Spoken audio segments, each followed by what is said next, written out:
ಅಂಬೇಡ್ಕರ್ ಎಷ್ಟು ತಾಸು ಓದ್ತಾ ಇದ್ರು? ರಮಾ, ನಾನು 18 ತಾಸು ಓದಂತ ಅಂಬೇಡ್ಕರ್ ಪುತ್ಥಳಿ ನಿಮ್ಮ ಊರಿಗೆ ಬಂದಿದೆ ಅಂದ್ಮೇಲೆ ನೀವ್ ಎಷ್ಟು ತಾಸು ಓದ್ತೀರಿ ಅಂತ ಕೈ ಎತ್ತಬೇಕು. ಈ ಕಡೆ ಆದ್ರೂ ಸರಿ, ಈ ಕಡೆ ಕೂತಿರಾದ್ರೂ ಸರಿ. ಸ್ವಾಮೀಜಿ ಬಾಬಾ ಸಾಹೇಬ್ ಅಂಬೇಡ್ಕರ್ 18 ತಾಸು ಓದಿದ್ರು, 50,000 ಪುಸ್ತಕ. ಸ್ವಾಮೀಜಿ ನಾವು 50,000 ಪುಸ್ತಕ ಓದಕ್ ಆಗೋದಿಲ್ಲ ಸ್ವಾಮೀಜಿ, 18 ತಾಸು ಓದಕ್ ಆಗೋದಿಲ್ಲ ಸ್ವಾಮೀಜಿ. ಸ್ವಾಮೀಜಿ ಅವರೇ, ನಾನು 5 ತಾಸುಗಳು ಓದ್ತೇನೆ ಅಂತಕ್ಕಂಥವ್ರು ಕೈ ಎತ್ತಿ.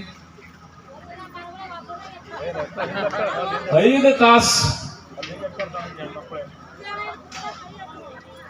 ನಾ ಯಾಕೆ ಈ ಮಾತು ಹೇಳ್ತಾ ಇದ್ದೀನಿ ಅಂದ್ರೆ, ಬಾಬಾ ಸಾಹೇಬ್ ಅಂಬೇಡ್ಕರ್ ಅವರ ಪುತ್ಥಳಿಗಳು ಮವಳ್ಳಿ ಶಂಕರ್ ಹೇಳಿದ್ರು, ಅದರ ಎತ್ತರ ಜಾಸ್ತಿ ಆಗ್ತಾ ಇದೆ. ನೋಡಿ, ಕಾಸಾಪುರ ಹತ್ರ ಓದ್ದೇ ಪಾಸ್ ಆಯ್ತೀವಿ ಅಂತ ಹೇಳ್ತಿದ್ದಾರೆ ಅವರು. ಓದ್ದೇ ಪಾಸ್ ಆಗೋರು ಆಸೆ ಅವ್ರಿಗೆ ಮಾತ್ರ ಗೊತ್ತಪ್ಪ, ನನಗಂತೂ ಗೊತ್ತಿಲ್ಲ. ಆದ್ರೆ ನಾನಿಲ್ಲಿ ಕೇಳ್ತಾ ಇರೋದು, ಬಾಬಾ ಸಾಹೇಬ್ ಅಂಬೇಡ್ಕರ್ ಅವರ ಪುತ್ಥಳಿ ಇದೆ ಸ್ವಾಮೀಜಿ, 50,000 ಪುಸ್ತಕ ಇತ್ತು ಅವ್ರತವು. ಸ್ವಾಮೀಜಿ ನಾನು 500 ಪುಸ್ತಕ ಓದಿದ್ದೀನಿ ಎಂದ್ರು ಕೈ ಎತ್ತಿ. 500 ಪುಸ್ತಕ.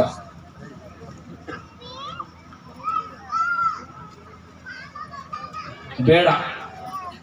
ಬಾಬಾ ಸಾಹೇಬ್ ಅಂಬೇಡ್ಕರ್ ಪುತ್ಥಳಿ ನಮ್ಮೂರಿಗೆ ಬಂದಿದೆ ಸ್ವಾಮೀಜಿ.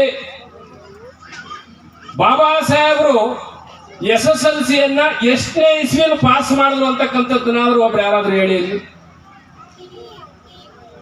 ಬಾಬಾ ಸಾಹೇಬರು ಮೆಟ್ರಿಕ್ಯುಲೇಷನ್ ಎಷ್ಟನೇ ಇಸ್ವಿಯಲ್ಲಿ ಪಾಸ್ ಮಾಡಿದ್ರು ನೋಡಿ. ನಮ್ಮ ಇವ್ರು ಹೇಳ್ತಾ ಇದ್ದಾರೆ, ಹೊಡಿರಿ ಚಪ್ಪಾಳೆ. ಯಾವರು ಸರ್? ಓ, ನಮ್ಮ ಬಾಲ್ಕಿಯವರ PDO ಹೇಳ್ತಿದ್ದಾರ. ನಾನು ನಮ್ಮ ಮಕ್ಕಳಿಗೆ ಕೇಳಿದೆ. ನಾನು ಯಾಕೆ ಇದನ್ನ ಕೇಳ್ತಾ ಇದ್ದೀನಿ ಅಂದ್ರೆ, ಅಂಬೇಡ್ಕರ್ ಅವರ ಫ್ಲೆಕ್ಸ್ಗಳು ವಿಜೃಂಭಿಸ್ತಾ ಇದೆ, ಅಂಬೇಡ್ಕರ್ ಅವರ ಪುತ್ಥಳಿಗಳು ವಿಜೃಂಭಿಸ್ತಾ ಇದೆ, ಅಂಬೇಡ್ಕರ್ ಅವರ ಭಾವಚಿತ್ರ ಮೆರವಣಿಗೆಗಳು ವಿಜೃಂಭಿಸ್ತಾ ಇದೆ. ಆದ್ರೆ ಅಂಬೇಡ್ಕರ್ ಅವರ ಅಧ್ಯಯನ, ಅಂಬೇಡ್ಕರ್ ಅವರ ವಿಚಾರ, ಅಂಬೇಡ್ಕರ್ ಅವರ ಜ್ಞಾನ ಕುಸಿತಾ ಇದೆ. ಪುತ್ಥಳಿಯಲ್ಲಿ ನಾನು ಸಿಗುವುದಿಲ್ಲ. ನಾನು ಜೀವಂತ ಎಲ್ಲಿರ್ತೇನೆ? ನನ್ನ ಪುಸ್ತಕದಲ್ಲಿರ್ತೇನೆ ಎಂದು ನಾವು ಪುಸ್ತಕವನ್ನು ಇವತ್ತ ಸಮತಾ ಸೈನಿಕ ದಳ ಏನು ಶಿಸ್ತಿನ ಸಿಪಾಯಿ ಆಗಿ ಇವತ್ತ ಸಲ್ಯೂಟ್ ಅರ್ಪಡಿಸಲಕ್ಕೆ ಏನು ಇಲ್ಲಿ ಬಂದಿರಿ, ತಮಗೂ ಎಲ್ಲರಿಗೆ ಏನಾದ್ರೂ ಸ್ವಾಗತ ಮಾಡ್ತೀನಿ ನಾನು. ಅದೇ ರೀತಿ ಬೊಕ್ಕೇಡಿ ಗ್ರಾಮದ ಎಲ್ಲ ಅಣ್ಣ ತಮ್ಮಂದ್ರೆ, ಅಕ್ಕ ತಂಗರೇ, ಬಂಧುಗಳೇ, ಇವತ್ತೇನು ಬಹಳಷ್ಟು ಜನ ಗುರುಗಳು, ಆಕ್ಚುಲಿ ನಾ ಈಗ ಬಂದಿದ್ದು ನಮ್ಮ ಗುರುಗಳು, ಮೈಸೂರು ಗುರುಗಳು ಬಹಳ ಡೈನಾಮಿಕ್ ಆಗಿ ಮಾತಾಡ್ತಾರೆ. ಅವ್ರ ಮಾತು ಕೇಳಕ್ ಬಂದಿದ್ದೇವೆ ನಾವೆಲ್ಲ ಕಮ್ಮಿ ಮಾತಾಡ್ತೀವಿ. ಹಂಗಾಗಿ ಯಾಕೋ ನಮಗೆ ಓಪನಿಂಗ್ ಬ್ಯಾಟ್ಸ್ಮನ್ ಅಂತ ಕೊಟ್ಟಾರ, ಒಂದರ ಚಕ್ಕ ಹೊಡೆದೇ ವಾಪಸ್ ಹೋಗ್ಬೇಕಾಯ್ತದ. ಎಲ್ಲೋದ್ರೂ ಮುಷ್ಕಿಲ್ ಆಗೋಯ್ತದ ಬೊಬ್ಚಡಿ. ಹಂಗಾಗಿ ಈಗ ನಿಮ್ಗೆ ಹೇಳ್ಬೇಕಾದ್ರ, ಏನಿವತ್ತ ನಾವು ಬುದ್ಧ, ಬಸವ, ಕನಕ, ಅಂಬೇಡ್ಕರ್ ಅವರು ಇವರೆಲ್ಲ ಈಗ ನಾವು ಬುದ್ಧವ್ರದ್ದು ಮಹಾದ್ವಾರ ಓಪನ್ ಮಾಡಿದ್ವು. ಎಷ್ಟು ವರ್ಷದ ಇತಿಹಾಸ? 2,000 ಇತಿಹಾಸ, 2,000 ವರ್ಷದ. ಅವತ್ತು ಅವರು ಇಡೀ ವಿಶ್ವಕ್ಕೆ ಸಂದೇಶ ಕೊಟ್ಟಿದಾರ, ಶಾಂತಿ ಎಂಬ ಒಂದು ಸಂದೇಶ. ಬಸವಣ್ಣವರು 800 ವರ್ಷ ಮೊದಲು ಅದೇ ಹೇಳಿದಾರ, ಕನಕದಾಸರು 500 ವರ್ಷ ಮೊದಲು ಅದೇ ಹೇಳಿದಾರ.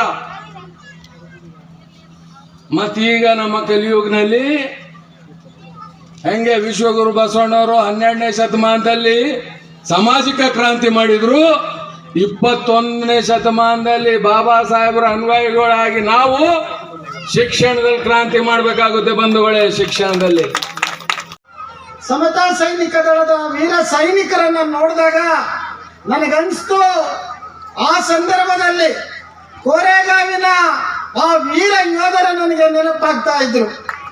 ಏನು 1818 ತಮ್ಮ ಪ್ರಾಣವನ್ನ ಒತ್ತೆ ಇಟ್ಟು ಬಲಿದಾನಗೈದಂತ ಆ ಮಹಾರ್ ವೀರರ ಆ ವಂಶಸ್ಥರ ರಕ್ತ ಇವತ್ತು ನಮ್ಮ SSDಯ ಸಮತಾ ಸೈನಿಕ ದಳನ ವೀರ ತಾಯಂದಿರನ್ನ ನೋಡಿದಾಗ ನನಗೆ ಅರ್ಥ ಆಗ್ತಾ ಇತ್ತು. ಬಂಧುಗಳೇ, ಬಹುಶಃ ನನಗಿನ್ನ ಹೆಚ್ಚು ಅರ್ಥಪೂರ್ಣವಾಗಿ ಮಾತನಾಡುವಂತ ನಮ್ಮ ಪೂಜ್ಯ ಸ್ವಾಮೀಜಿ ಅವರಿದ್ದಾರೆ, ಬಲ್ದಾಳ್ ಶರಣರಿದ್ದಾರೆ, ಹಾಗೂ ವ್ಯಾಗೆ ಸಾಹೇಬರಿದ್ದಾರೆ.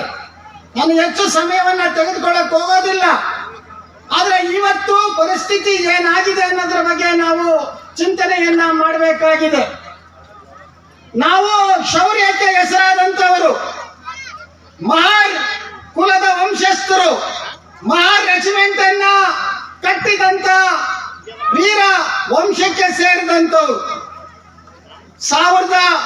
1941ರಲ್ಲಿ ಮಹಾ ರೆಜಿಮೆಂಟ್ ಎರಡನೇ ಮಹಾ ಯುದ್ಧದಲ್ಲಿ, ಸೆಕೆಂಡ್ ವರ್ಲ್ಡ್ ವಾರ್ ಅಂತ ನಾವೇನ್ ಕರಿತೀವಿ, ಆ ಮಹಾ ಯುದ್ಧದಲ್ಲಿ ನಮ್ಮ ಮಹಾರ್ ವೀರರು ಕಾದಾಡಿದ್ದನ್ನ ನಾವು ಇಲ್ಲಿ ಇತಿಹಾಸದ ನೆನಪನ್ನ ಮಾಡ್ಕೊಳ್ಬೇಕಾಗುತ್ತೆ. ಮನಗಳಿಗೆ ಬುದ್ಧನ ತತ್ವವನ್ನು ಮುಟ್ಟಿಸಿರ್ತಕ್ಕಂಥ ನಮ್ಮೆಲ್ಲರ ಪರಮಗುರು ನಮ್ಮ ಮಹಾತೇರು ಭಂತೇಜಿ ಅವರಿಗೆ ಈ ಸಂದರ್ಭದಲ್ಲಿ ನಾನು ನಮೋ ಬುದ್ಧಾಯಗಳನ್ನ ಸಲ್ಲಿಸ್ತಾ ಇದ್ದೀನಿ ಬಂಧುಗಳೇ. ಅದೇ ರೀತಿಯಾಗಿ ಎಲ್ಲ ನಮ್ಮ ಹಿರಿಯರಿದ್ದಾರೆ. ಮಾವಳ್ಳಿ ಶಂಕರ್ ಅಣ್ಣವ್ರ ಎದುರ ಮಾತಾಡೋದಂದ್ರೆ ಬಹಳ ಒಂದು ಸಂತೋಷದ ಸಂಗತಿ ಅಂತ ಹೇಳಿ ನಾನು ತಿಳ್ಕೊಳ್ತಾ ಇದ್ದೀನಿ ಬಂಧುಗಳೇ. ಯಾಕಂತ ಹೇಳಿದ್ರೆ ಕೇವಲ 2 ನಿಮಿಷ ಸಮಯ ಕೊಟ್ಟಿದ್ದಾರೆ. ಅಪ್ಪಾಜಿ ಅವರು ಮಾತಾಡಿದ ನಂತರ ನಾವು ಮಾತಾಡಬಾರ್ದು, ನಾವೆಲ್ಲ ಬೆಳೆದಿದ್ದು